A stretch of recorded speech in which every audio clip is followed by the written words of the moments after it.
22 तारखेपासून आदिमाया आदिशक्तीचा जागर सुरू होतोय. खऱ्या अर्थानं माझ्यासमोर सगळ्या आदिमायाचा जागर बसलेला आहे आणि या सगळ्या आदिमाया आदिशक्तीचा जागर होत असताना स्वतःच्या आरोग्याची जरूर काळजी घ्यावी.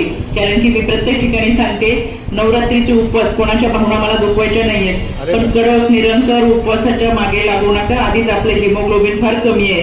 5-6च्या पुढे काही काहींचं हिमोग्लोबिन नाहीये, फार 7-8 पर्यंत भरतं. इतकी वाईट अवस्था आपल्या शरीराची असताना सुद्धा या सगळ्या गोष्टींमध्ये शरीराची हेळसांड करू नका.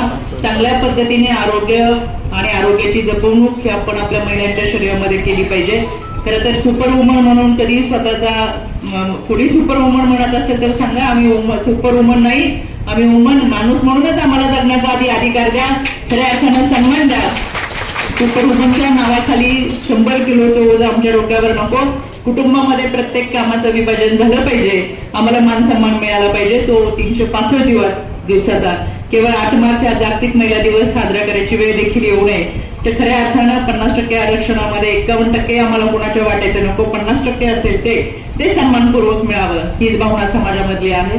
आणि म्हणून खऱ्या अर्थानं महिला भगिनी म्हणून महिलांचा हा संघर्ष, महिलांची केलेली वाटचाल आणि या सगळ्या यशामध्ये तुम्हाला खरं नवरात्रीच्या मनापासूनच्या शुभेच्छा देते.